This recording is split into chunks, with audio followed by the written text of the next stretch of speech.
लोक येतात त्यातच मला समाधान आहे.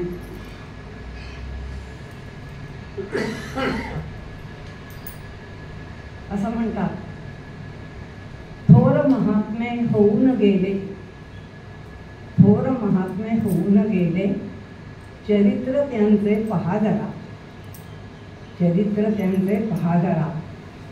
एकतरी गुण अंगी घ्यावा, एकतरी गुण अंगी घ्यावा, हाची सापडे बोध खरा. असे जे अनेक महात्मे होऊन गेले त्यातले एक महात्मा म्हणावे असे संत बसवेश्वर, कर्नाटकातले हे संत आहे, त्यांच्याविषयी मी बोलणार आहे.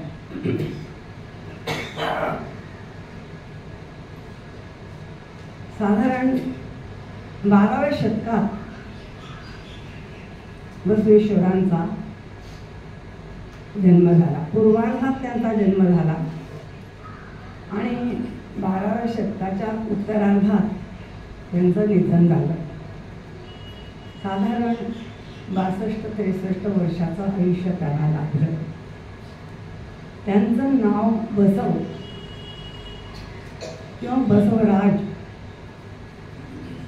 बसवदेव अशी त्यांची नावं सांगतात. ज्यांना त्यांच्यामध्ये ईश्वराचा अंश जाणवला ते त्यांना बसवेश्वर म्हणायला लागले. एका उच्च श्रेष्ठ अशा ब्राह्मण कुलात त्यांचा जन्म झाला. त्यांचे वडील दशग्रंथी ब्राह्मण होते. अत्यंत उच्च दर्जाचे विद्वान होते. त्यांच्या हाताखाली 12 गावं होती, पाटीलकी होती आणि या 12 गावातल्या सगळ्या ब्राह्मणांमध्ये ते श्रेष्ठ समजले जात. त्यांना खूप मान होता. एवढंच नाही तर त्यांचा एक पंचक्रोशीमध्ये एक थोडासा राजकीय असं सुद्धा त्यांचं प्रभाव किंवा दबाव होता. त्यावेळेला कर्नाटकात चालुक्यांचं राज्य चालू होतं आणि चालुक्यांचा एक मांडलिक राजा बिज्जळ हा मंगळवेढ्याला राज्य करीत होता. मंगळवेढ्यापासून जवळच बागेली अशा एका गावात हे लोक राहत असत. वडील मादरस आणि आई मादरांबिका यांच्या पोटी जन्मलेला हा मुलगा अतिशय बुद्धिमान होता. लहान होता तेव्हापासूनच. अर्थात आई वडिलांचा खूप लाडका होता. त्यावेळेला जात अतिशय कर्मठपणा होता. समाजामध्ये अंधश्रद्धा होती आणि त्याप्रमाणे त्यांचे आई वडील त्यांचे आजूबाजूचे लोक असे वागत होते. दलितांना अतिशय वाईट तऱ्हेनं वागवण्यात येत असे. त्यांना अंगणात बसू दिलं जायचं नाही, त्यांची सावली पडून दिली जायची नाही. हे तर छोटा बसव बघत होता. त्याला विचित्र वाटायचं, अस्वस्थ वाटायचं. खरं तर श्रीमंत घराण्यात जन्मलेला लाडा पोटात वाढणारा मुलगा आनंदात असायला हवा. चांगलं शिकून मोठा ब्राह्मण झाला असता, वडिलांसारखं त्याचं पण झालं असतं. पण हा मुलगा अस्वस्थ होता. त्यानं आजूबाजूला जे चाललंय ते फारसं आवडत नव्हतं. विचित्र वाटायचं की हे लोक कसे का वागतात.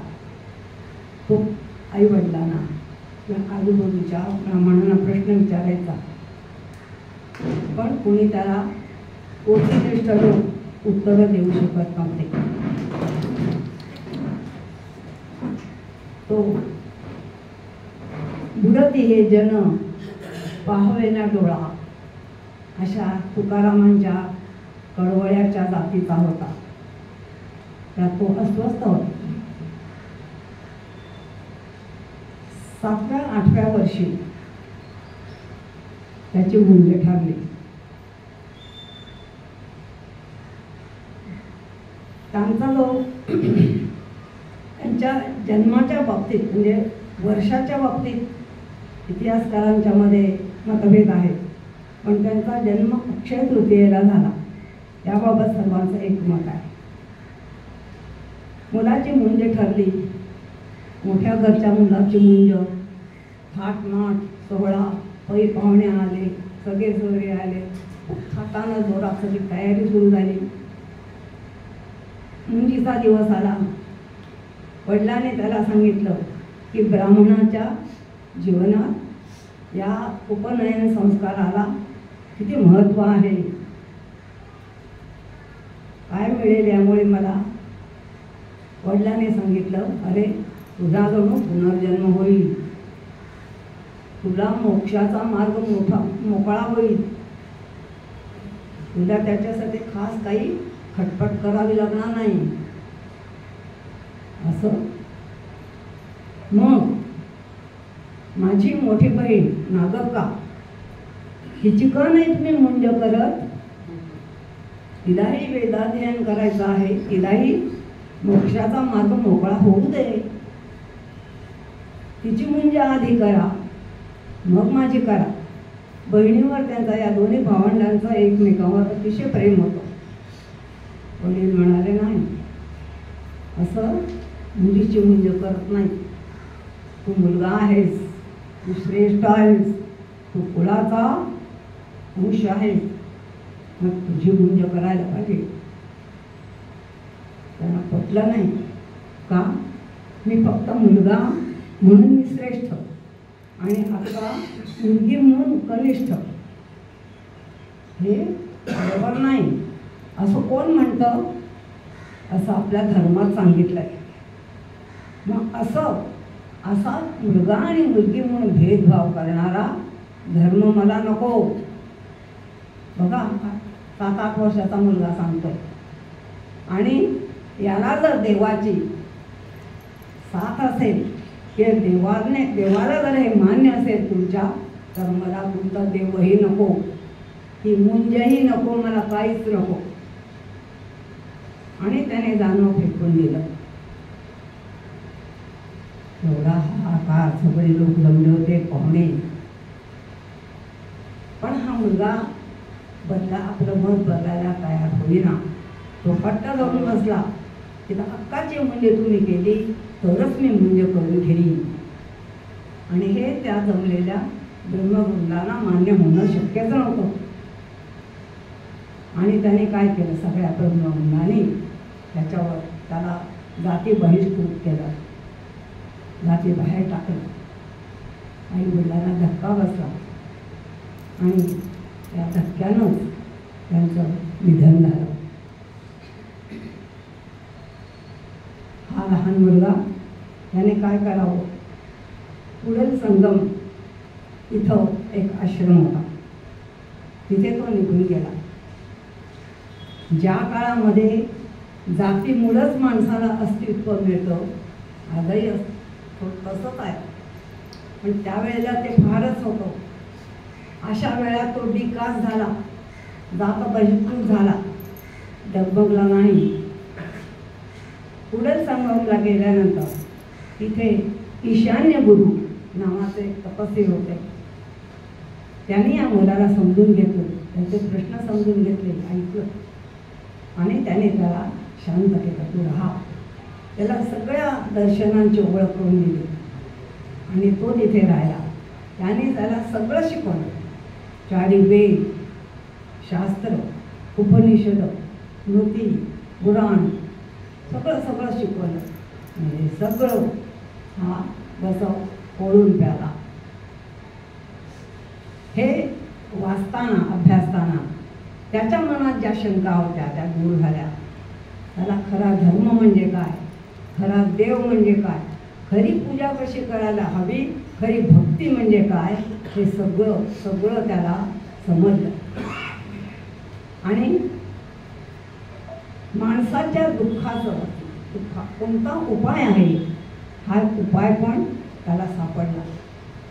माणुसकीचा धर्म त्याने मनातल्या मनात शोधून काढला, चिंतन केलं, अध्ययन केलं आणि सर्व तऱ्हेचे जे भेद आहे समाजात, जातीभेद, वर्णभेद, उच्च नीच, श्रेष्ठ कनिष्ठ, हे सगळं घालवणारा असा आपण एक धर्म स्थापन केला पाहिजे, असा आदर्श समाज आपण स्थापन केला पाहिजे असं त्याला वाटायला. त्याचा मामा जवळच पुढे मंगळवेढ्याला राहत होता. शिक्षण पूर्ण झाल्यानंतर तो मामाकडे गेला. या मामाचा या भाच्यावर फार प्रेम होतं. असा पाणीदार भाचा त्याला त्याच्यावर फार जीव होता. त्याने काय केलं तर राजाच्या राजधानीकडे त्याला घेऊन गेला आणि तिथे त्याला नोकरी मिळवून दिली. राजाच्या पोशाखारामध्ये कारकून म्हणून तो लागला. स्वतःची मुलगी गंगांबिका तिचा त्याच्याशी विवाह करून दिला. बसव इथे काम करायला लागला. प्रामाणिकपणा आणि अभ्यास, विद्वत्ता याच्या मदतीनं तो चांगलं काम करायला लागला. त्याच्या लक्षात आलं इथे बराच भ्रष्टाचार आहे, बरीच मंडळी काम चुकारपणा करतात, बऱ्याचशा चुका आहेत, त्या सगळ्या त्याने शोधून काढल्या. तिथे त्याचे वरिष्ठ होते, त्यांच्या लक्षात आणून दिलं आणि तिथे बऱ्याचशा सुधारणा केल्या, भ्रष्टाचार दूर केला आणि त्यामुळे तो राजाला कळलं आणि झालं काय की महसूल वाढला, राज्याचा खर्च कमी झाला, राज्याचं उत्पन्न वाढलं आणि त्यामुळे राजाची त्याने मर्जी मिळवली. राजा त्याच्यावरती फार खुश झाला. हे करत असताना त्याच्या मनात जे होतं तेही तो करत होता. काय होतं तर त्याने पुढे संगमला विचार करून एक जी विचारधारा मनात योजलेली होती की समाजामध्ये सगळे समान असले पाहिजे, असा समानता देणारा समाज आपण निर्माण करायला पाहिजे. त्याची त्याने सुरुवात केली. लोकांना त्याने खरा धर्म काय आहे, खरा देव काय, कशी पूजा केली पाहिजे, कसं काम केलं पाहिजे, निष्ठा कशी पाहिजे, ह्या सगळ्या गोष्टी हळूहळू सांगायला सुरुवात केली. आणि जातीभेद हे कसं चुकीचं आहे. जन्माला येणारा माणूस सगळीकडे सारखाच असतो, कुणी श्रेष्ठ नाही, कुणी कनिष्ठ नाही. जेव्हा सगळे आपण सारखे आहोत हे तत्त्व त्यांनी समाजामध्ये बिंबवायला सुरुवात केली. तो राज्यात फिरायचा, घराघरात जायचा, तिथल्या लोकांशी बोलायचा आणि हे आपले विचार त्यांना समजावून सांगायचा. लोकांनाही हे खूप आवडायला लागलं. तो सांगतो ते हो खरंच आहे असं पटायला लागलं. त्याने एवढंच केलं नाही, राज्यकारभारात तर सुधारणा केलीच, पण राजाच्या दरबारामध्ये एक कूट शिलालेख होता, तो त्याने वाचून दाखवला. त्याला संस्कृतही उत्तम येत होतं आणि कर्नाटकातल्या द्रविड भाषाही सगळ्या त्याला येत होत्या. तो शिलालेख कोणालाच वाचता आला नव्हता, तो त्याने वाचला आणि त्याच्यात असं होतं की राजाच्या सिंहासनाच्या खाली त्यांच्या पूर्वजांनी एक खजिना पुरून ठेवला होता. तो खणून पाहिल्यानंतर खरंच तो खजिना सापडला. त्यामुळे राजाच्या मनातून तो फारच उंचावला गेला. त्याने त्याला अर्थमंत्री केला. आता एवढी सत्ता आल्यानंतर माणूस खरं तर अत्युच्चे परी थोरही बिघडतो, हा बोध आहे खरा. हा मुलगा बिघडला नाही. हा तरुण त्याने काय केलं, या चांगल्या सत्तेचा उपयोग समाजातला सगळ्यात गरीब जो वर्ग आहे त्याचं कल्याण आपण करायचं असं त्याने ठरवलं. त्याच्याजवळ विद्वत्ता बुद्धी होती आणि आता सत्ता मिळाली. त्या दोन्हीची सांगड घालून त्याने अनेक समाजाच्या उपयोगी पडणारे असे कार्यक्रम सुरू केले. सर्वप्रथम त्यांनी समाजातल्या सगळ्या जातीच्या सगळ्यांना शिक्षण मिळेल अशी व्यवस्था केली. दुसरी गोष्ट, समाजात अतिशय कर्मकांड होतं आणि त्यामुळे नवस करणं आणि त्याच्याकरता कोंबड्याला बळी देणं, बकरा बळी देणं, ही बळी देण्याची प्रथा होती ती त्याने बंद केली. कायदा केला, नियम केला आणि बळी प्रथा बंद केली. आणखीन एक गोष्ट केली, त्या काळी समाजामध्ये अतिशय खालच्या जातीच्या लोकांना अतिशय अपमानास्पद अशा पद्धतीनं हाकारलं जायचं. आपल्याकडे सुद्धा अजूनपर्यंत वाईट तऱ्हेनं खालच्या जातीच्या लोकांना त्यांचा उल्लेख केला जायचा. आता घाबरून लोक करत नाही, कारण पकडते कायदा झालेला. तर असा कायदा त्याने त्यावेळेला केला की कुणी असं त्यांना बोलवायचं नाही. अतिशय सन्मानानं त्यावेळेला तिकडे कर्नाटकात प्रत्येकाला अक्का, अण्णा किंवा अप्पा असं बोलवलं जातं. अगदी लहान मुलीला सुद्धा बोलवताना अव्वा असं म्हणतात. अव्वा म्हणजे आई. असं मानानं तुम्ही स्त्री किंवा पुरुषांना सगळ्यांनी बोलवलं पाहिजे, नाहीतर त्याला शिक्षा व्हायची. अशा तऱ्हेनं जणू एक प्रकारचा ॲट्रॉसिटी लॉ हा जो आपण म्हणतो तो त्याने त्या काळात केला. ज्या काळात दलितांची सावली अंगावर पडली तरी सुद्धा लोकांना चालायचं नाही, त्या काळात बसवेश्वर घराघरात जायचे, दलितांच्या वस्तीत जायचे, त्यांना अन्न वस्त्र ज्याची कमी असेल ते पुरवायचे, त्यांना स्वच्छतेचं महत्त्व समजावून सांगायचे, शिक्षणाचं महत्त्व समजावून सांगायचे, घरोघरी हे जायचे. अर्थातच समाजातले जे धर्ममार्तंड होते, सनातनी लोक होते, त्यांना हे आवडत नव्हतं. अशा अर्थमंत्र्यानं दलितांच्या घरी जायचं, त्यांना शिवायचं, सगळीकडे हा शिवाशिव करतो, पण ते कोणी बोलू धजत नव्हते, कारण हा राजाच्या मर्जीतला अर्थमंत्री होता. आणि दुसरं असं की त्याचं काम अतिशय चोख होतं, अतिशय प्रामाणिकपणे अति चांगल्या तऱ्हेने तो राज्यकारभार करत होता. लोकांना काय आवडत होतं, लोकांच्यामध्ये तो प्रिय होता. एवढंच नाही, आजूबाजूचे जे राजे होते, छोटे मोठे मांडलिक, ते पण खुश होते, कारण कोणतंही युद्ध वगैरे त्यांच्यामध्ये झाली नाही. शांतते नाही, पण अत्यंत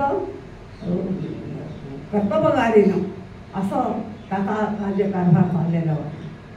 त्यामुळे हे सनातनी लोक त्याच्या विरुद्ध काही बोलू शकत नव्हते. त्याला मुख्यतः काय करायचं, त्यावेळेला जो धर्म होता, खोट्या धर्म म्हणता येईल असा होता, त्या खोट्या धर्माच्या जंजाळात लोक कंटाळले होते. जिकडे तिकडे दक्षिणा द्या, जिकडे तिकडे हे द्या, पैसे ठेवा, अमुक करा, ते द्या, हे द्या, हे त्या सगळ्या गोष्टीमुळे लोक कंटाळले होते. सगळं जगणं त्यांचं अवघड झालं होतं. बसवण्णांनी ठरवलं की हे सोपं करायचं, भक्ती सोपी करायची, की महाग करायची नाही. ही भक्ती कशी करता येईल, त्यांनी चिंतनातून आणि आपल्या अध्ययनातून एक विचार ठरवलेला होता की असा एक सर्व तऱ्हेचे भेद मिटवणारा, माणुसकीनं जगता येणारा असा धर्म स्थापन करायचा. आणि तो त्याच्या मनात विचार आला, तो लिंगायत धर्म त्याने इथे स्थापन केला. त्याने सांगितलं की देव आणि भक्त यांच्यामध्ये कोणीही मध्यस्थ नको, पुजारी नको, कोणी नको. आपल्याला मध्यस्थाची गरज नाही. आणि त्याने मध्यस्थ नाकारला, देव नाकारला, मंदिर नाकारलं. लोकांना सांगितलं काही गरज नाही, काय करा, छोटंसं एक त्याने इष्टलिंग, छोटंसं शंकराच्या पिंडीचं छोटंसं रूप, हे तुम्ही एका दोरी बांधून गळ्यात बांधा. अष्टप्रहर तेच तुमचं मंदिर आहे. तोच तुमचा देव आहे. प्रत्येकानं आपापलं काम निष्ठेनं आणि अतिशय प्रामाणिकपणे करायचं आणि जेव्हा वेळ मिळेल तेव्हा या इष्टलिंगाची प्रार्थना करायची. बस एवढंच केलं तरी तो देव तुमच्यावर प्रसन्न होईल. देव तुमच्याकडे काहीही मागत नाही. तुम्ही चांगल्या तऱ्हेने वागा आणि तरच तुम्हाला सुख समाधान लाभेल. ते लाभावं असं देवाला वाटतं. तो तुमच्याकडून काही मागत नाही. असा सोपा धर्म त्याने सांगितलं. आणि हे इष्टलिंग गळ्यात स्थापन घातल्यानंतर सगळे झाले लिंगायत. आणि एकदा लिंगायत झाला की त्याची जात गेली. लिंगायतांमध्ये कोणतीही जात नाही, सगळे समान. कुणी श्रेष्ठ नाही, कोणी कनिष्ठ नाही, आपण सगळे सारखे आहोत. हा विचार बऱ्याच जणांना आवडला. ब्राह्मणातल्या काही लोकांनाही आवडला आणि काही लिंगायत झाले. बरेच जण या धर्माला, या विचाराला आकृष्ट झाले आणि बरेच जण या धर्माचा त्यांनी स्वीकार केला. या अनुयायांना शरण म्हणतात आणि महिलांना शरणी. बसवेश्वराने सांगितलं, प्रत्येकानं आपापल्या आवडीप्रमाणे आणि आपापल्या क्षमतेनुसार असा व्यवसाय निवडायचा. एखाद्याला वाटलं वेदाचा अभ्यास करावासा वाटला, करा. असं काही नाही आहे की त्या ठराविक जन्मात तुम्ही ज्या जातीत जन्म घेतला तीच जात तुम्ही स्वीकारली पाहिजे आणि तोच तुम्ही व्यवसाय केला पाहिजे असं कुठेही धर्मात लिहिलेलं नाही.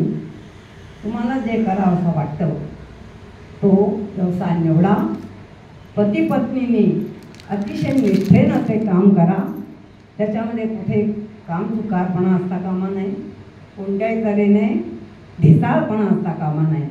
आणि जे तुम्ही उत्पन्न कमवाल, जी तुमची मिळकत असेल त्यातली तुमच्या गरजेपुरती तुम्हाला ठेवून घ्यायची आणि जो उरलेला भाग भले थोडासा का असेल ना, तो तुम्ही समाजाला कर्तव्य भावनेनं देऊन टाकायचा. त्याला दासोह असं त्यांनी नाव दिलं. दासोह, भगवंताचा दास. आणि हे जे सगळं दिलेलं आहे आपल्याला तो भगवंत देतो, निसर्ग देतो. तेव्हा आपण आपल्याला मिळतो त्यातला थोडं तरी कृतज्ञता म्हणून समाजाला परत दिलं पाहिजे. हेच कायकवे कैलास. कायक म्हणजे काम आणि कैलास. कायक म्हणजेच कैलास, काम म्हणजेच देव, दुसरा कुठला देव नाही. आपल्या ज्ञानेश्वरांनी पण सांगितलंय, तुम्ही कर्मी ईशू भजावा. कर्मातच तुम्ही ईश्वर भजा. तुम्ही जे कर्म कराल ते निष्ठेने केलं तरच तुमचं ते भजनच आहे. हीच तुमची पूजा आहे. वेगळी पूजा त्याच्यासाठी वेळ घालवण्याची काही जरुरी नाही. तुम्ही चांगले वागा, तुमच्या हातातलं काम निष्ठेनं करा असं त्याने सांगितलं. आणि हे ते करा तीच पूजा आहे.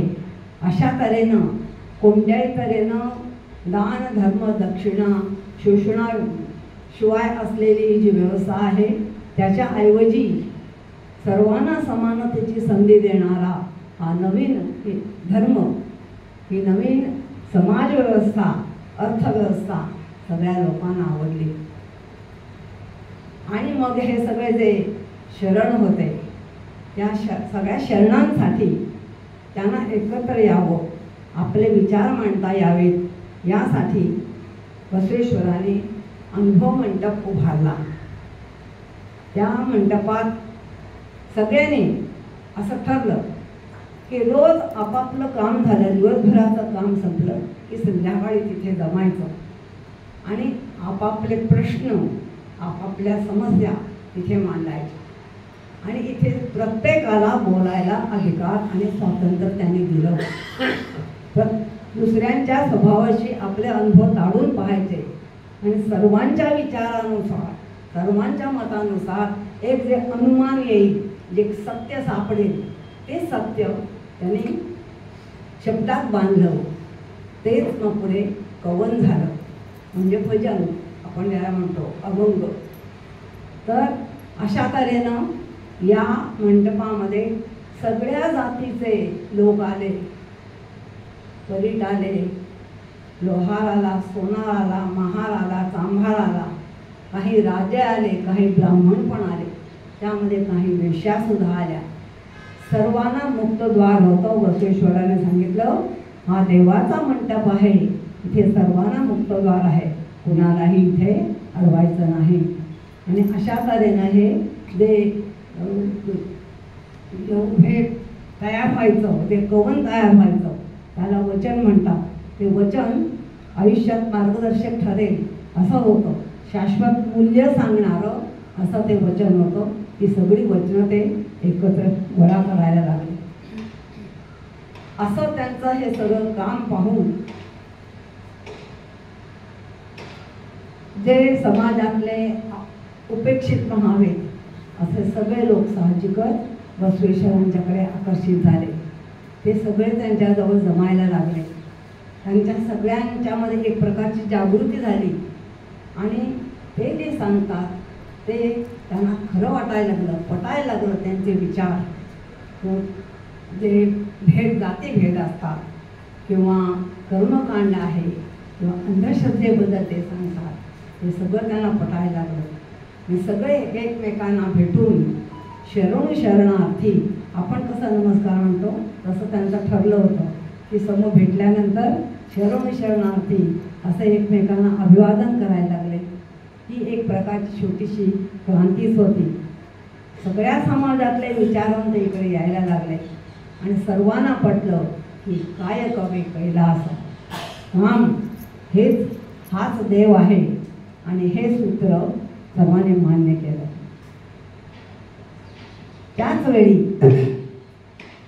हा मंगळवेढ्याचा जो मांडलिक राजा विजय राजा होता, तो अचानक सम्राट झाला आणि कल्याणला त्याची राजधानी केली.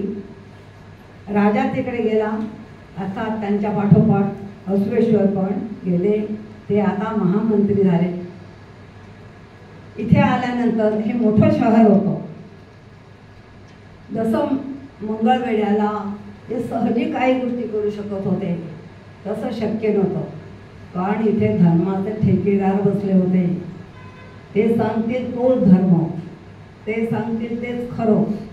त्यामुळे त्याने ठरवलं की जी सुधारणा करायची ती थोडी आपण सबुरीनं करूया. आणि अशा तऱ्हेनं त्याने हळूहळू हे काम करायला सुरुवात केली. तरीसुद्धा लोकांच्या मध्ये ते अतिशय प्रिय होते आणि त्यामुळे राज्यकारभार सदा चालू होता. हळूहळू सनातनी लोकांच्या मध्ये त्यांच्याबद्दल राग साठायला लागला, पण कोणी काही उघडपणे बोलू शकत नव्हतं. जेव्हा सगळे प्रत्येकाने दिवसभराचं काम झाल्यानंतर एकत्र यायचे, आपापले विचार मांडायचे आणि अशा तऱ्हेने चर्चा करायची, तर असं म्हणतात की बसवेश्वरांनी लोकशाहीचा हा पहिला एक मॉडेल किंवा प्रारूप केलं. तिथं सर्वांना अधिकार होते, सर्वांना बोलायचं स्वातंत्र्य होतं आणि सर्वांच्या मतानुसार अनुमान किंवा कायदा केला जात असे. आज जसं आपल्याकडे संसदेत होतं की एखादं विधेयक मांडलं जातं, त्याच्यावर साधक बाधक चर्चा होते आणि मग सर्वानुमते तो कायदा होतो. अगदी तीच रचना इथे होती आणि अशा तऱ्हेने इथे काम होतं. एवढंच नाही तर सर्वांना वचन करण्याचं, वचन लिहिण्याचं स्वातंत्र्यही बसवेश्वराने दिलं होतं. त्यामुळे ज्याला लिहिता वाचता येत नाही असाही वचन करायला लागला. महिलाही त्याच्यामध्ये वचन करायला लागल्या आणि आपल्याकडे न शिकलेल्या आता चोखा मेळा किंवा त्यांच्या पत्नी यांनीही अभंग केलेला आहे. तसंही वचनं सगळीकडे अतिशय लोकप्रिय व्हायला लागले. लोकांना राग आला, अरे अडाणी खालच्या जातीचे लोक आणि ह्याला तू वचन करायला परवानगी देतो. त्यामुळे ही जी हळूहळू क्रांती चालली होती, क्रांती जवळ जी चळवळ चालली होती ती लोकांना खोपायला लागली. त्यात एकदा काय झालं, रस्त्याने बसवेश्वर जात होते त्यावेळेला त्यांना एक चांभार हरळैया समोर आला आणि त्याला बसवेश्वराने हात जोडून शरणू शरणार्थी असं म्हटलं. अरे राजाचा पंतप्रधान मला असा अभिवादन करतो आणि तो खालच्या जातीचा, त्याला भरून आलं, पुष्कळ आनंद झाला, काय करावं सुचेना. त्यात बसवेश्वराने सांगितलं, त्याला आमंत्रण दिलं, ये तू माझ्याकडे एकदा. मग जायचं, काय द्यायचं हा गरीब चांभार. मग त्याने बायकोशी चर्चा केली आणि दोघांनी मिळून त्यांच्या मांडीची त्वचा काढली आणि बसवेश्वरांसाठी चपला तयार केल्या. त्या चपला घेऊन ते त्याने अर्पण केल्या. बसवेश्वरांना भरून आलं, डोळे भरून आले. त्यामुळे काय, त्या चपला त्याने पायात घातल्या नाही, छातीशी धरल्या आणि डोक्यावर ठेवल्या. त्यावेळेला जवळून राजपुरोहित मधोरास चालले होते. त्याने पाहिलं, अरे राजाचा महामंत्री चपला तो डोक्यावर घेतोय. ते रागाने गेले, चपला हिसकावून घेतल्या आणि आपल्या पायात घातल्या. तत्क्षणी त्यांच्या सबंध शरीराची आगागा व्हायला लागली आणि काही केल्या ते थांबेना. ते घरी गेले, तेल लावलं, चंदन लावलं, काय काय केलं, पण काही ते आग थांबेना. मग कुणीतरी सुचवलं की हरळ्याच्या घरामध्ये चांबडं भिजवण्यासाठी एक हंडा असतो मडकळ, त्या पाण्याने तुम्ही आंघोळ करा बघा. तसं त्यांनी केलं. तेव्हा मग त्यांच्या अंगाची आग कमी झाली आणि मग त्या मधुरसाना राजपुरोहितांना आपली चूक कळली. आपण तुकारामांच्या बाबतीत सुद्धा असा ऐकतो की मुंबाजीनं त्यांच्या घरासमोर, तुम्हाला सगळ्यांना माहीत असेल, सांगू का, तर त्यांच्या समोरून यात्रेकरू जात होते तुकोबांच्या घरात. तर ते मंबाजीचं घर बाजूलाच, मंबाजीला काही विचारायचं नाही, पण तुकोबाच्या समोर घरात उभं राहून त्यांच्याशी सगळे बोलायचे आणि तरच ते नंतर ते जायचे. मंबाजीला राग आला, फुगे ह्याच्याशी बोलतात. त्याने काय केलं, त्यांच्या तुकारामांच्या घरासमोर काटेरी संबंध झुडपं ठेवली, म्हणजे तिकडून कोणी जाणारच नाही आणि तुकारामाशी कोणी बोलणारच नाही असं त्याला वाटलं. तेव्हा तुकारामांच्या लक्षात आलं, त्याने ती सगळी काटेरी झुडपं काढून पिंपळकेला रस्ता स्वच्छ केला. अंबाजीला राग आला, त्याने ते काटेरी झुडप घेऊन तुकोबांना पुष्कळ मारलं, रक्तबंबाळ केलं. तुकोबा शांत होते. घरी गेल्यानंतर मंबाजीच्याच अंगावरती वळ आले, रक्त आलं असं म्हणतात, तळमळायला लागला. त्याची बायको खूप साध्वी होती. ती म्हणाली, त्या संताला तुम्ही असा त्रास दिला म्हणून हे असं झालं. तुकोबा मग गेले, त्यांना कळलं तेव्हा त्यांच्या पाठीवरून हात फिरवलं आणि त्यांचं दुःख दूर झालं असं म्हणतात. तर हे असं झालं. आणि मग त्या हरळ्याचं झाल्यानंतर मधुरस म्हणजे राजपुरोहित होते, त्यांचं मत इतकं बदललं की त्यांनी आपली मुलगी कलावती तिचं लग्न हरळ्याच्या मुलाशी शीलवंताशी करायचं ठरवलं. कारण सगळे आता ते लिंगायत झाले होते, म्हणजे त्यांच्या जात भेद नाही आणि थाटात त्यांनी ते लग्न केलं. पण आता मात्र सनातनी धर्ममातांना पिसाळले. ते अति झालं. किती झाली तरी ते आता लिंगायत असले तरी पूर्वी मधुवरस हे ब्राह्मण आणि हा चांभार, तर हा आंतरजातीय विवाह तो त्यांना मान्य नव्हता. त्याने मग राजाचे कान भरले आणि हा धर्मविरोध आहे, द्रोह आहे, धर्म बुडवणार असं सगळं कान भरले. शेवटी राजा धर्माच्या याला घाबरला आणि त्याने बसवेश्वरांना बोलून सांगितलं. बसवेश्वरांना वाटलं आपल्यामुळे सगळ्यांना त्रास होतो, बाबा ठीक आहे. त्याने राजीनामा दिला आणि ते पुढील संगमला निघून गेले. इथे या लोकांनी काय केलं तर सगळे जे शरण होते त्यांची कत्तल सुरू केली, सगळ्यांना मारायला लागले. विजयाच्या राजाने सैनिकांना आज्ञा दिली आणि मिळेल त्या शरणाला पकडून त्यांच्या कत्तली सुरू केल्या. त्यांना वाटेल तसं मारायला लागलं. एवढंच नाही, बसवेश्वर आणि त्यांच्या धर्माच्या ज्या ज्या खुणा होत्या त्या सगळ्या नेस्तनाबूत केल्या. म्हणजे अनुभव मंडप होता तो उद्ध्वस्त केला. त्यांनी कितीतरी सगळी जी वचनं गोळा केली होती ती सगळी एका भांडारात ठेवलेली होती, त्याला आग लावली आणि लोकांना इतकं मारलं, इतकं सगळ्यांना वेचून वेचून प्रत्येकाला ठार केलं. त्यात काही अनुयायाने कसं बसं जीव हे करून त्यातली जी वचनं होती ती गोळा केली आणि वेगवेगळ्या वाटाने ते दुसऱ्या गावी पळून गेले. त्यामुळे ती वचनं वाचली. पण असा सगळा इतक्या नीच पातळीवर माणूस जाऊ शकतो ते सगळे या सनातनी लोकांनी दाखवून दिलं. आणि अशी दहशत बसवली की कित्येक शतकं लोक बसवेश्वरांचं नाव काढणार नाही असं करून ठेवलं. आणि एवढंच नाही तर त्यांच्या विचार कोणीही बोलायचे नाहीत, धाक होता, लपून ठेवले त्यांचे विचार. आणि मुद्दाम त्यांचा अपमान करण्याकरता काय केलं, काही मठ पण होते, लिंगायतांचे मठ काही लोक होते ते पण त्यांना सामील झाले आणि मंदिरं बांधली बसवेश्वरांचं.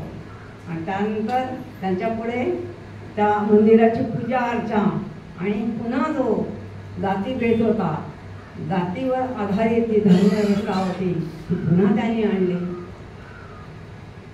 मठ स्थापन केले, मठाधिपती आणले, त्यांचे उत्तराधिकारी नेमताना पुन्हा मग जात बघितली जायला लागली. वीरशैव लिंगायत असे मतभेद केले, भांडणं सुरू केली.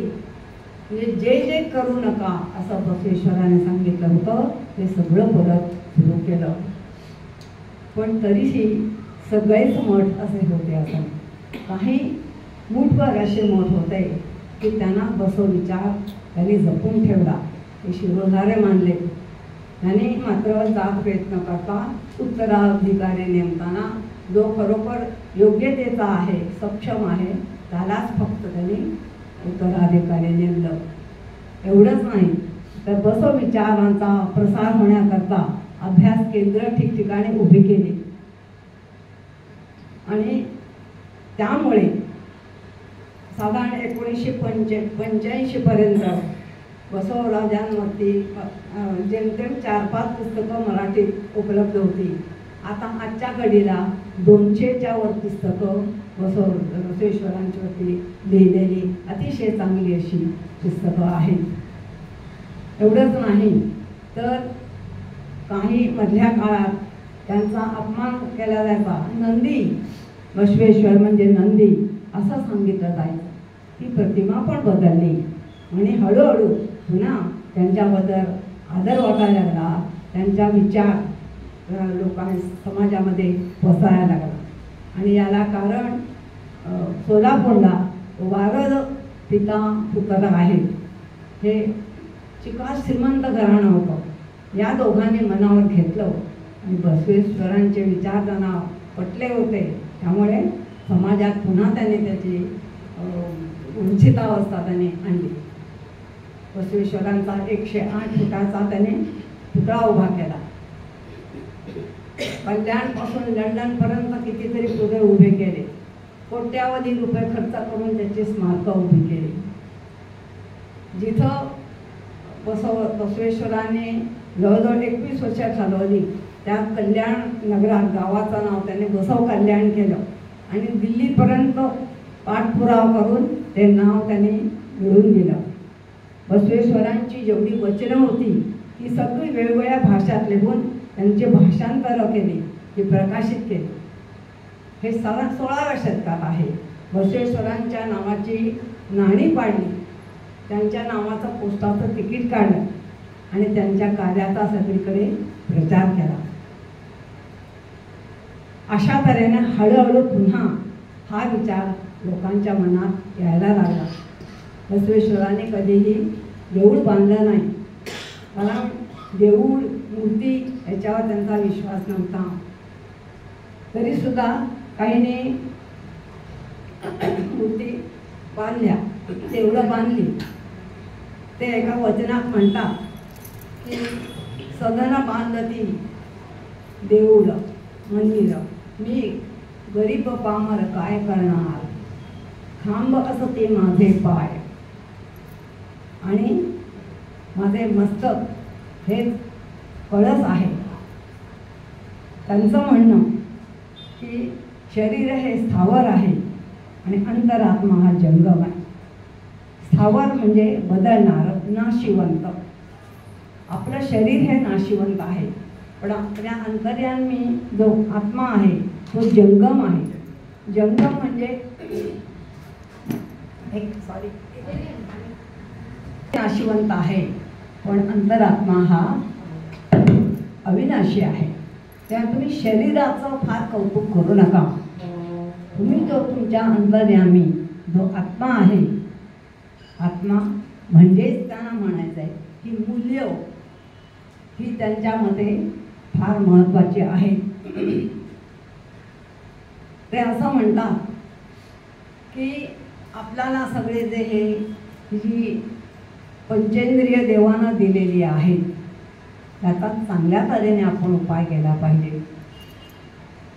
ते म्हणतात देवाला की मला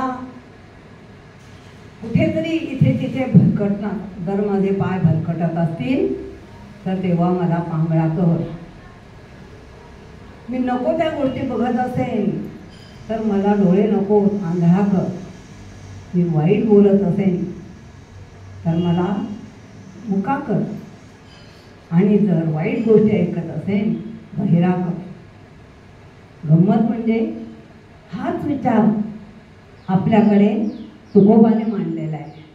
कुठे 12व्या शतकातले बसवेश्वर आणि 14-15व्या शतकातले तुकाराम, हो ना, त्याने हाच विचार मांडलाय. तुकाराम म्हणतात, पापाची वासना नको लावू डोळा, पापाची वासना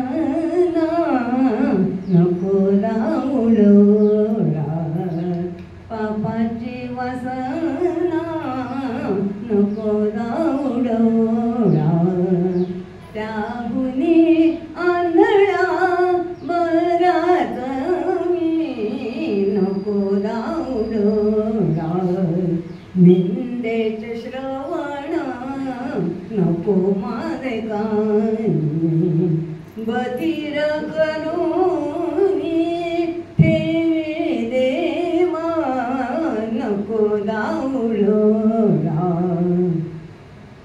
अपवित्र वाणी नको माझ्या मुखान, पवित्र वाणी नको माझे मुखा, त्याज हुनी मुका, त्याज हुनी मुका बराच मी नको लावू डोळा.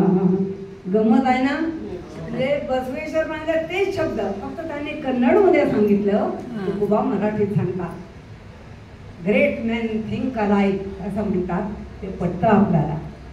पुरंदरदासाने सुद्धा असंच एक कवन केलेलं आहे. ते मात्र असं म्हणतात की माझ्या डोळ्याला जर तो श्रीरंग दिसत नसेल तर मला डोळेच नको. मला म्हणजे मला फक्त देवा चांगलंच दाखव, चांगलंच ऐकायला दे, मला वाईट काही नकोच.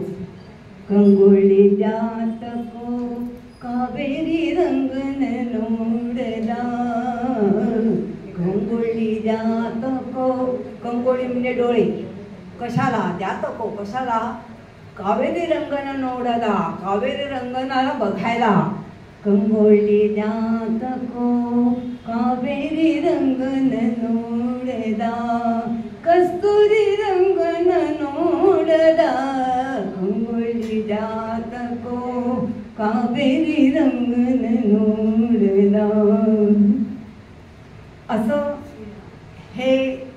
सांगतात बसवेश्वर, तुकाराम किंवा पुरंदरदास, हे एकच विचार आपल्या सर्वांना नवल वाटतं आणि आपल्याला खरोखर ते अपील होण्याचं पण आहे.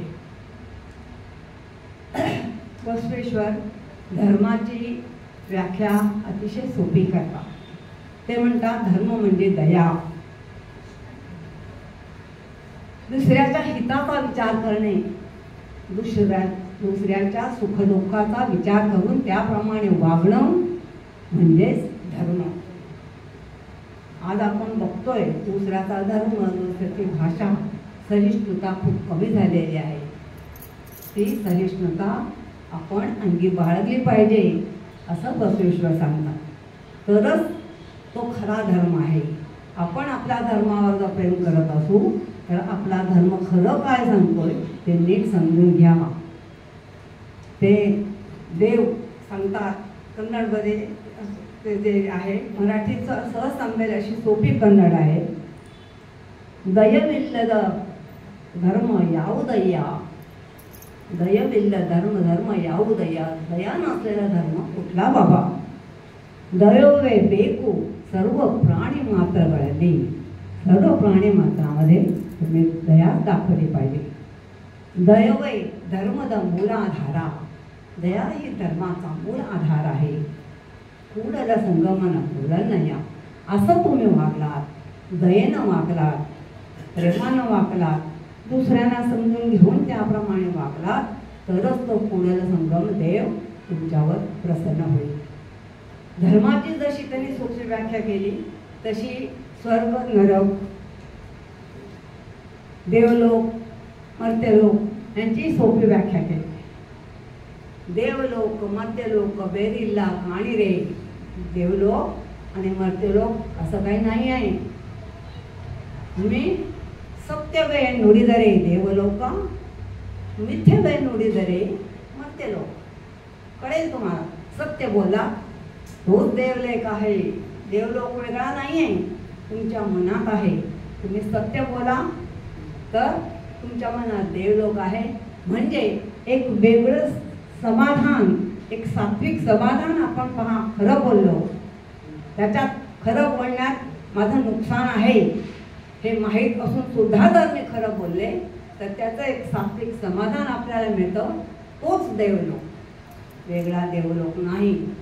आपले गाडगे बाबा पण सांगतात की अरे सत्यनारायणच्या पूजा कशाला करता, दिवसातून किती वेळा तुम्ही खरं बोला तेवढे सत्यनारायण तुम्ही पूजले असं ते सांगतात. तसंच ते म्हणतात सदाचारवे स्वर्ग, अनाचारवे नरक. सदाचरणानं वागला तर तो स्वर्गच आहे, वेगळा स्वर्ग नाही. आणि त्याचं जे मानसिक समाधान जे आपल्याला मिळतं, जो आनंद मिळतो सदाचरणाचा, तो स्वर्ग आहे, वेगळा स्वर्ग नाही असं ते सांगतात. मग मूर्तीपूजेबद्दलही ते बोलतात.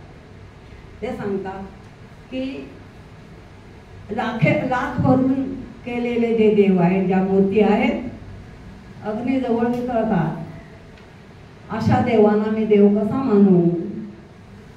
हे देव पुष्कळदा आपण विकत घेतो. विकता येतात का देव. हे देव कसली भीती वाटली, परकीयांचं आक्रमण झालं, आपण इतिहासात वाचतो सगळं देव मूर्ती सगळ्या आपण विहिरीत टाकल्या.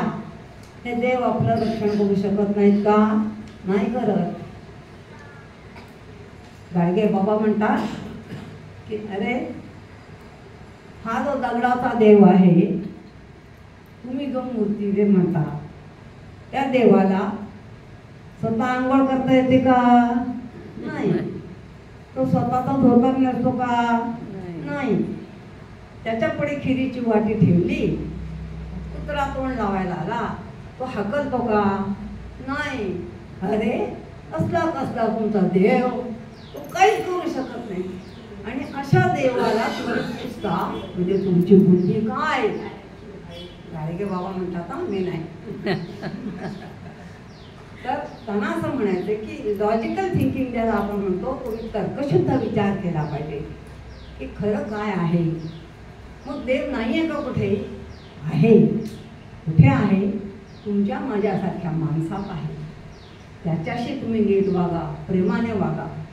आपण काय करतो? दगडाच्या देवाला नैवेद्य दाखवतो. तो खात नाही माहीत आहे, म्हणूनच कदाचित दाखवत असतो. आणि जिवंत माणूस, भुकेला माणूस दाराशी आला तर त्याला हळहळ पकडून देतो.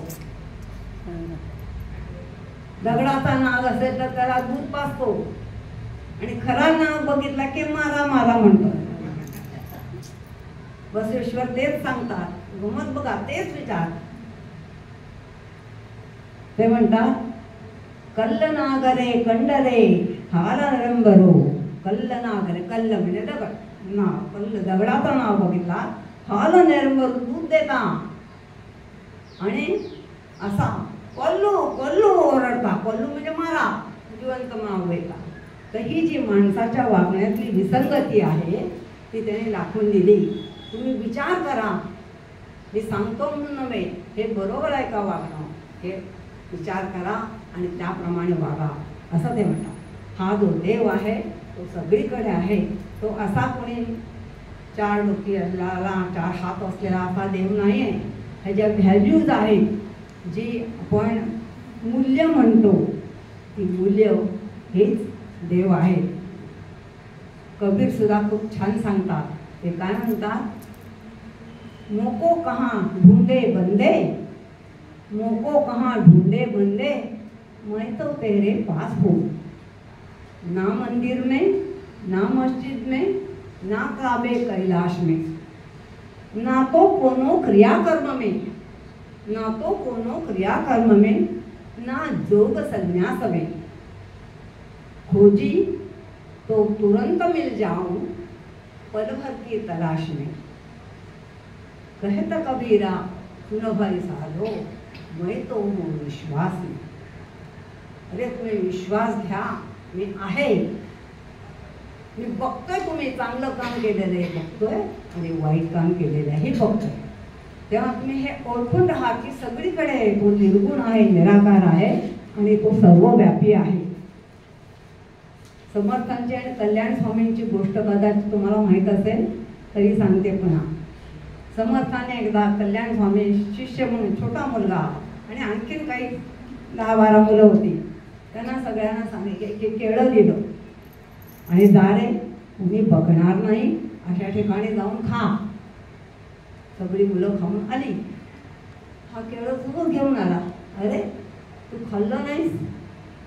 त्याने सांगितलं, तो कुठे गेलो तरी तो बघतोच की. समर्थाने त्याला पोटाशी झाला. खरं त्याने जाणलं. हे आपणही लक्षात ठेवायला पाहिजे. त्यामुळे काय होईल, वाईट काम करताना आपल्याला एक धाक असेल, आपण करणार नाही, आणि चांगल्या कामाचं समाधान तर असणारच. तेव्हा जे काही असतं समाजामध्ये, जे काही आपल्याला करायचं आहे ते तो आहे हा विश्वास ठेवून आपण वागलो तर आपलं नक्कीच वर्तन चांगलं होईल, जीवन समाधानपूर्वक होईल आणि इतरांनाही आनंद देणारा असेल. त्यांनी त्यांचं जीवन तत्व सांगितलेलं आहे, व्हॅल्यूज. कळबेडा कळबेडा 7 सूत्र सांगितले. कळबेडा, चोरी करू नको. कळबेडा, कोणाची हत्या करू नको. खुशिया नुडी अडू बेडा, खुशिया खोटं, नुडी खोटं बोलू नकोस. मुनिया बेडा, कोणाचीही कधी फसवणूक करू नको. तन्न बंडीसा बेडा, बंडीसने स्वतःची स्तुती करू नकोस. मी असं, आम्ही केलं, मी हे केलं, मी ते केलं, बाकी सगळे मूर्ख, असं कधी करू नकोस. आणि इतरांची निंदाही करू नको. इदिरू हरी अरू बेडा, इतरांची कोणाची निंदा नालस्ती करू नकोस. एवढं तू आयुष्यात केलंस तर ती पुढील संगम तुझ्यावरती प्रसन्न होईल. तुझं सुखी आयुष्य तू जगू शकशील. बसवेश्वराने एक स्वप्न पाहिलं. त्या स्वप्नात असा समाज त्यांना निर्माण करायचा होता की समता असेल, सगळे सारखे, कुणी श्रेष्ठ नाही, कुणी कनिष्ठ नाही. ज्या समाजात कोणत्या तऱ्हेचं कर्मकांड असणार नाही आणि कोणत्याही तऱ्हेची अंधश्रद्धा असणार नाही, हाच धर्म सांग. हे सगळं त्यांनी आपल्या वचनाच्या माध्यमातून संबंध राज्यभर हिंडून त्यांनी घराघरात ते गेले, लोकांशी प्रेमाचं नातं जोडलं आणि हे विचार सगळ्यांना सांगितले. आज तुम्ही कर्नाटकातला कोणी माणसाला विचारला, वचन विचारलं, कळबेडा, तो पुढचं सगळं भजन म्हणेल. सगळ्यांना ती वचनं जवळजवळ पाठ आहे आणि त्याचं श्रेय शास्त्रीय गायक मल्लिकार्जुन मनसूर, भीमसेन जोशी आणि बसवराज राजगुरू यांनी प्रत्येक आपल्या कार्यक्रमामध्ये अतिशय सुंदर ती वचनं सादर केलेली आहेत. वेगवेगळ्या रागामध्ये एक भजन, एक वचन माझ्या मैत्रिणी शेवटी मला म्हणून दाखवणार आहे. तर असं हे कळबेडा कोलबेडा खुसिया नुडिया बेडा मुनिया बेडा अन्यरिगे असह्य बळबेडा. अन्यरिगे इतरांना तुझं वागणं असह्य वाटेल असा वागू नकोस. तन्न बन्नीस बेडा दिरू हरिवेळ बेडा. इदे अंतरंग शुद्धी, इदे बहिरंग शुद्धी. असा वागलास तर तुमची अंतरंग शुद्धी आणि बहिर्य दोन्ही दृष्टीने तू शुद्ध होशील. असं हे त्यांचं स्वप्न होतं. हे स्वप्न साकार करण्याकरता ते घरोघर हिंडले आणि म्हणून आज असं म्हणतात कर्नाटक युनिव्हर्सिटीमध्ये सगळ्यात जास्त PhD बसवेश्वरांच्या योगदानावरती केलेले आहेत. त्यांचे विचार आजही आपल्याला समाजाला मार्गदर्शक ठरतील असे आहे. हीच तर त्या लोकोत्तर पुरुषाची महती आहे. ते मोठे महामानव होते, उत्तम राजकारण शासक होते, ते सिद्ध केलेलं आहे. समाजाची नाडी ओळखून होते, म्हणजे मानसशास्त्रज्ञ होते, उत्तम साहित्यिक होते आणि अनेक भाषा पंडित होते. असा हा माणूस त्याने जी वचनं जी केलेली झालेली आहेत, त्यांची वचनं सर्वकलेचे भेद मिटवणारी, शाश्वत मूल्य सांगणारी अशी ती वचनं आहेत. आणि ती वचनं फक्त बसवेश्वरांनी केली असं नाही, त्यांच्या अनेक अनुयायांनी केलेली आहेत. त्याच्यात बऱ्याचशा महिलाही आहेत. त्यापैकीची तरी त्यांनी सुंदर वचनं लिहिलेली आहेत. घरापासूनच सुरुवात आहे. त्यांची मोठी बहीण मानवका, त्यांची प्रथम पत्नी गंगांबिका, दुसरी पत्नी नीलांबिका, या सगळ्यांनी सुंदर वचनं लिहिलेली आहेत. आणि या वचनामुळे त्यांचा धर्माचा प्रसार होण्यात, लोकांना ते समजण्यात त्याचा खूप मोठा हातभार आहे. त्यांनी खूप चांगलं केलेलं आहे. बसवेश्वरांनी जे कार्य केलं, त्यांचा मुख्य हेतू संबंध फक्त आपल्या देशापुरता नव्हे, तर विश्वबंधुत्व आणि व्यक्ती स्वातंत्र्य हे त्यांचं लक्ष होतं. सगळ्या जगात शांतता लाभावी, स्वातंत्र्य सगळ्यांना मिळावं, कुणाचाही दडपण असता कामा नये असं त्यांचं म्हणणं होतं. भले जगाला आपण म्हणतो फ्रेंच रेव्होल्युशन झालं, फ्रेंच राजक्रांती झाली आणि त्याने लिबर्टी, इक्वालिटी, फ्रॅटर्निटी ही तत्त्व जगाला दिली, स्वातंत्र्य, समता, बंधुता. पण ही तत्त्व आपल्याला कितीतरी आधी भारतीयांना बसवेश्वरांनी, तुकोबांनी, ज्ञानेश्वरांनी, या आमच्या संतांनी आणि गाडगेबाबासारख्या अलीकडच्या सर्वांनी दिलेली आहे. प्रश्न असा आहे, किती आपण ते आत्मसात केलं. आजही आपण बघतो धर्माच्या नावानं किंवा भाषेचा दुसरा कोणी वेगळा विचार मांडत असेल, वेगळ्या धर्माचा असेल, वेगळा भाषिक असेल, तर त्याच्याबद्दल अत्यंत अनादरपणे बोललं जातं किंवा वेगळं काहीतरी विचार मांडायला तर ते ऐकून घेतलं जात नाही. माझंच म्हणणं खरं, माझीच भाषा चांगली, माझाच देश चांगला. अरे प्रत्येकाला आपला देश प्रिय असतो, प्रत्येकाला आपली आई प्रिय असते. म्हणून आपण दुसऱ्याच्या आईला वाईट बोलायचं का? त्याला त्याची आई प्रिय आहे हे लक्षात घ्या ना. त्याला त्याचा देश प्रिय आहे, त्याला त्याचा धर्म प्रसिद्ध आहे. तुमचा धर्म तुम्हाला प्रिय असेल त्यालाही त्याचा धर्म प्रसिद्ध आहे. ही जी सहिष्णुता आहे, हा जो विचार आहे, दुसऱ्याच्या विचार सहिष्णुता, धर्म सहिष्णुता, ही बसवेश्वराने सगळ्यांना दिली. ही आज फार कमी दिसते. दुर्दैवानं म्हणूनच नरेंद्र दाभोळकर किंवा गौरी लंकेश, कलबुर्गी यासारख्या सुधारणावादी कार्यकर्त्यांना कशा तऱ्हेने त्यांचा शेवट झाला हे बघितलं की भीती वाटते की समाज कुठे चाललेला आहे. देवधर्माच्या नावानं किती अत्याचार होत आहेत. कितीतरी लोकांना म्हणजे अलीकडचंच सांगायचं म्हणजे प्रबोधनकार ठाकरे, बाळासाहेब ठाकरेंचे वडील, ते अतिशय चांगले बुद्धिप्रामाण्यवादी आणि परखड असे पत्रकार होते. त्यांनी एक पुस्तिका लिहिली आहे छोटी, धर्म आणि देवळे आणि देवळांचा धर्म या नावाचं छोटं पुस्तक लिहिलं आहे. त्या पुस्तकाच्या शेवटी त्यांनी एक प्रार्थना केली आहे. काय आहे ती प्रार्थना?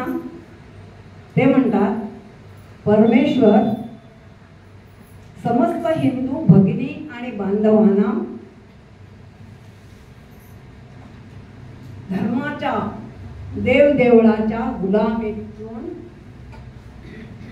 संपवण्याची, सुटका करण्याची प्रार्थना करतो. म्हणजे अगदी अलीकडच्या पर्यंत प्रत्येकाला आपला धर्म प्रिय आहे, मान्य आहे मला. तुम्हाला देवळात जायचं आहे, तुम्हाला काय व्रत करताय, पण ते तुमच्या पुढे स्वतःपुरतं आपण मर्यादित ठेवलं पाहिजे आणि दुसऱ्याच्या धर्माचा आपण विचार केला पाहिजे.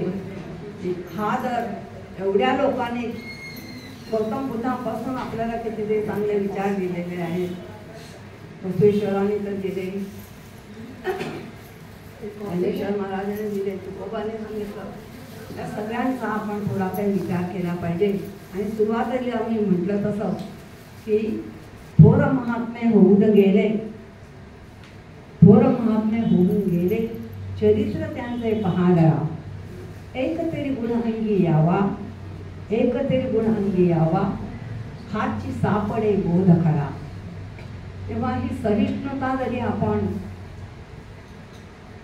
स्वीकारली, विचार केला, दुसऱ्याचाही विचार आहे, दोन माणसांचे विचार एकसारखे कसे असतील, वेगळे असणारच, तर हे जर आपण ॲक्सेप्ट केलं, स्वीकारलं, तर वाद, भांडणं, दंगली होणार नाहीत.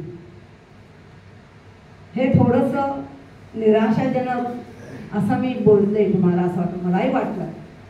पण अलीकडेच आत्ताच मी गेल्या आठवड्यात एका दिवाळी अंकात अभय बंगांचा लेख वाचला. तो मला खूप आवडला, अतिशय आशादायक.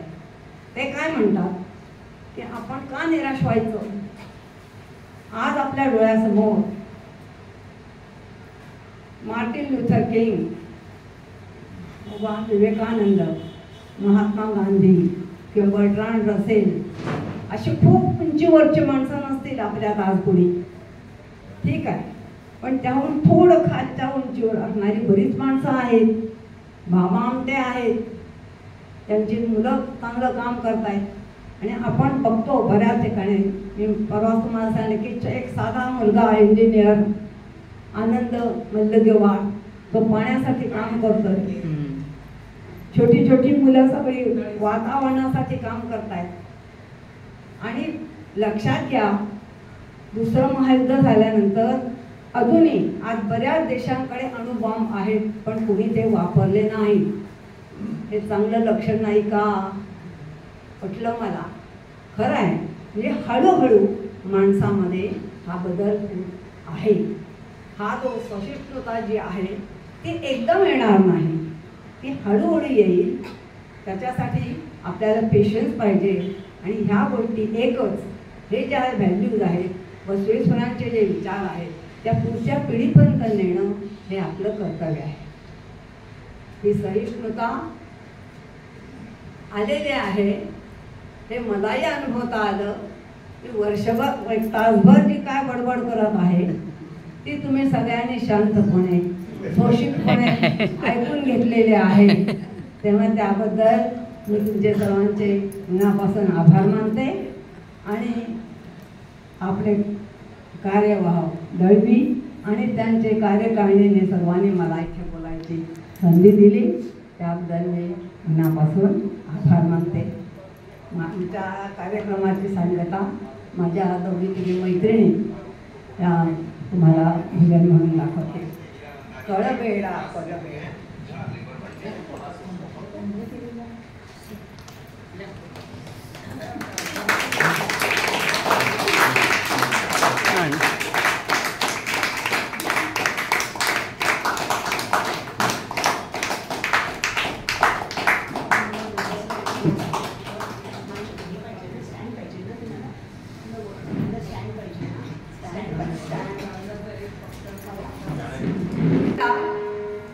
बसवेश्वरांचं वचन सादर करते. कळबेडा कोल्लबेडा, कळबेडा चोरी करू नकोस, कोल्लबेडा कोणत्याही तऱ्हेची हत्या करू नकोस, खुसिय नुडी अनुबेडा खोटं बोलू नकोस, मुनिय बेडा कुणाचीही कसलीही फसगत करू नकोस, अन्यरिगे असह्य पडबेडा इतरांना तुझं वागणं असह्य होईल असा वागू नको, तन्न बनणीचं बेडा स्वतःच कौतुक सांगू नको, खोट बोलू नको, इदिरू हळीयलो बेडा इतरांची निंदा नादस्ती करू नको, इदे अंतरंग शुद्धी इदे बहिरंग शुद्धी इदे नम कूळल संगम देवा.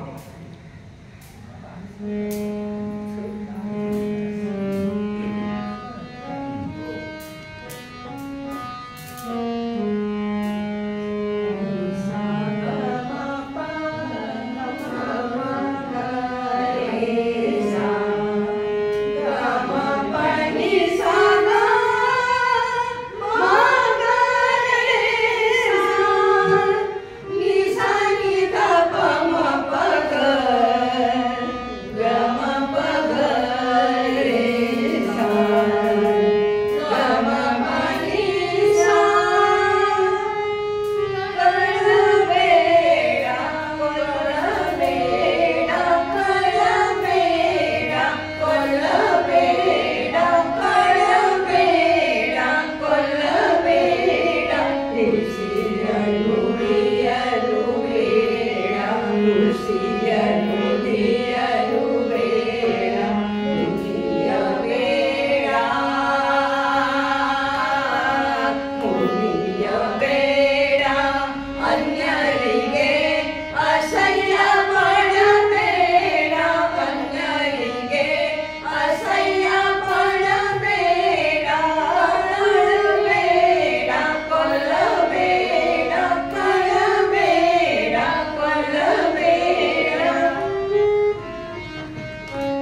निंदेचे श्रवण नको माझे कानी, निंदेचे श्रवण नको माझे कानी, बधीर करोनी ठेवी देवा, बधीर करोनी ठेवी देवा, नको लावू डोळा बापाची वसना, नको लावू डोळा.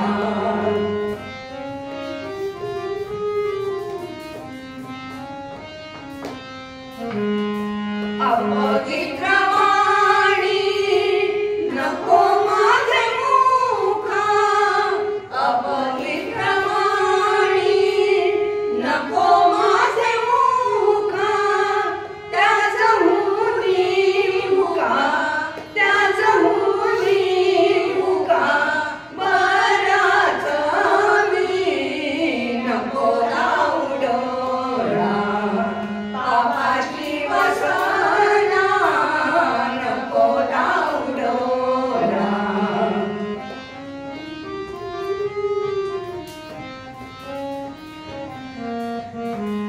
नको माझ कधी परस्त्री संगती, नको माझ कधी परस्त्री संगती, जनातून माझी उठता भरी, जनातून माझी उठता भरी, नको लावू डोळा बापाची वसना, नको लावू डोळा.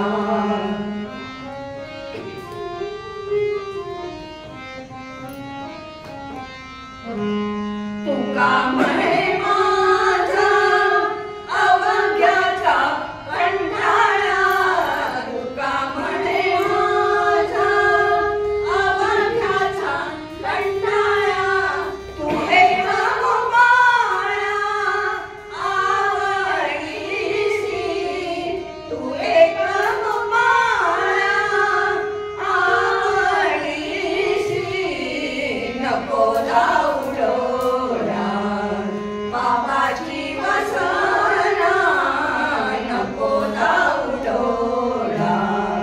त्याहुनी आंधळा बराच मी, त्याहुनी आंधळा बराच मी, नको लावू डोळा बापाची वसना, नको लावू डोळा, नको लावू डोळा, नको लावू डोळा.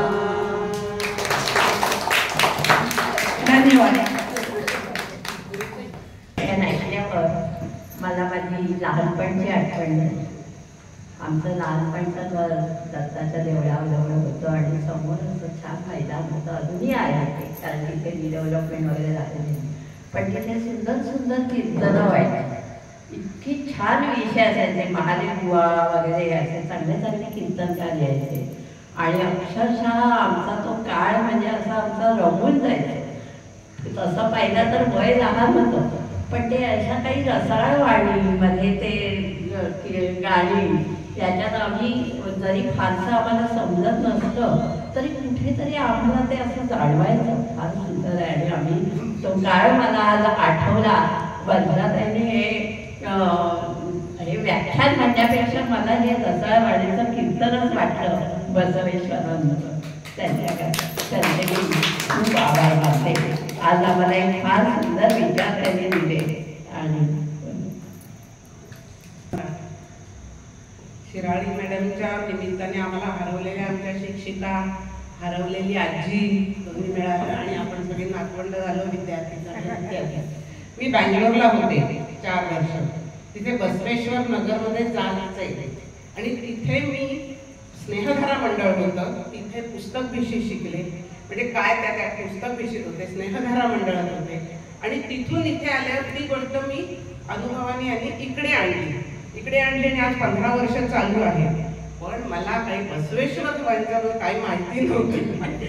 त्या पुण्यनगरीत जात होते, तिथलं काहीतरी मिळालं आणि आज 22 वर्षांनी मला इथे कळलं की ते 22 वर्षांनी की शिराळीबाईंच्या निमित्ताने बसवेश्वरांची एवढी आगाध माहिती. म्हणजे मी तिथे नकळत जात होते, असं मला इतकं तिथे बसल्या बसल्या असं होत होतं, अरे किती चांगल्या ठिकाणी मी जात होते आणि किती म्हणजे तिथे जात होते आणि तिथे मला चांगलं मिळालं. पुण्यनगरीत पुण्यभूमी पवित्र म्हणतात ना, तशी तुकाराम महाराज पण अलंकापुरी पुण्यभूमी पवित्र म्हणतात, तशीच ही पण पुण्यभूमी पवित्रीत मी सहज गेलेले आणि खरंच त्या मातीत बीज रुजलेली आहेत, रुजलेली ती नकळत माझ्या खाली अंगत आणि इथपर्यंत पोहोचली. मला खूप आनंद झाला आज तुमचं हे ऐकून. पूर्ण माहिती मिळाली, पण ती इतक्या वर्षांनी मिळाली मला, म्हणून इथे सांगायचं. मला सारखं बसवेश्वर नगरला जायचंय, बसवेश्वर नगरला, बसवेश्वर हे आज कळले. धन्यवाद शिराळी. कार्यावर नंदकिशोर दळवी वगैरे आभार मानण्याचं काम त्यांनी बोलले. या विषयावर अजून कोणी काय बोलणार का? आपलं मत मांडणार नाहीये. तर खरं शेळीताईंचे आभार मानणं म्हणजे कठीणच काम आहे. कारण काय, आता आपण शेळीताईंना विविध विषयावर ऐकले, माहितीपूर्ण लेख, त्यांचे वाचन, त्यांचं प्रसिद्धीकरण, खूप अभ्यासपूर्ण असतं. आणि आजचं जर बसवेश्वर खरं आपण फक्त इतिहासापूर्वीच आपल्याला बसवेश्वर माहिती होता. मार्ग मिळवण्यासाठी बसवेश्वरांनी कुठलं धर्माची स्थापना केली, संस्थेची स्थापना केली, एवढं 1-2 5 मार्क 10 मार्काचं माहिती होतं. पण आज शेळीताईंनी अगदी खूप शांतपणे आणि संपूर्ण तपशीलवार बसवेश्वरांची जीवनकथा आपल्यासमोर मांडली. अंधश्रद्धा निर्मूल करणारा, जातीपातीचं निर्मूल करणारा असे बसवेश्वर आपल्यात होऊन गेले. खरी भारतभूमी, महाराष्ट्रभूमी संतांच्या बद्दल स्पर्शाने पावन भरली भूमी आहे. आणि एक थोर संत होऊन गेले. गाडगे महाराजांनी त्यांनी पण उल्लेख केला. असे संतांची माहिती आपल्याला असणं खूप गरजेचं आहे. आणि त्यात आज बसवेश्वर एक नवीन आपल्याला संत ऐकायला मिळाले. त्यांनी खूप छानपूर्ण माहितीपूर्ण माहिती दिली. त्याबद्दल मी आपल्या सर्वांच्या वतीनं आभार नाही तर कृतज्ञता व्यक्त करतो. त्याचबरोबर त्यांचे जे अभंग, त्यांचे विचार कर्नाटकी भाषेमध्ये त्यांनी म्हणून दाखवले, त्यांचे सुद्धा ते सहकारी आहेत, सेवेकरी आहेत, आपल्या विदेशात आहेत, माधुरी आहेत, ह्या नवीन दिसत आहेत. त्यांच्या सुद्धा मी आभार मानतो. आणि आपण सर्व त्यांनी अगोदर सांगितलं होतं, एवढा गंभीर विषय असताना सुद्धा आपण सगळे आलात आणि याचे लाभार्थी झालात. आपण सुद्धा खरे आपण भाग्यवान आहोत, कारण संत बसवेश्वर आपल्याला आज ऐकायला मिळालं त्या अर्थाने. तर आपण आलात त्याबद्दल आपल्याला सर्वांचे म्हणून आभार मानतो. आणि यानंतर हा कार्यक्रम संपला जाहीर करतो. प्रसादाने हा कार्यक्रम संपेल. मध्ये असे वेगवेगळे कवी म्हणा किंवा कीर्तनकार किंवा असे जे ते ज्ञानी होते त्यांना बोलवत असत आणि त्यांचं प्रत्येकाचे विचार मांडत असत. तेव्हा कशा करता राजाला काय एवढं सगळं वाचायला वेळ नाही, त्यामुळे तो ते सगळं ऐकायचा आणि तो ज्ञानी व्हायचा. तिथे जे लोक व्हायचे ती ऐकायचे आणि ते ज्ञानी व्हायचे. आपल्या इथे असंच पुरोहितांनी केलं की प्रत्येकामध्ये काय काय गुण आहेत ते शोधून काढले आणि ह्यांना प्रत्येक वेळी त्यांनी सांगितलंय की तुम्ही ह्या विषयावरती बोलायचंय, तुम्ही ह्या विषयावरती बोलायचंय. असे त्यांचे जवळजवळ आपल्याकडे 5-6 विषय झालेले आहेत. त्याच्यानंतर आपल्याकडे श्रीनिवास जोशी होते, त्यांना पण असे विषय दिलेले आहेत. श्रीकांत पटवर्धन यांना विषय दिलेले आहेत. म्हणजे प्रत्येकाला त्यांनी उत्स्फूर्त रीतीने बोलण्याकरता प्रवृत्त केलेलं आहे.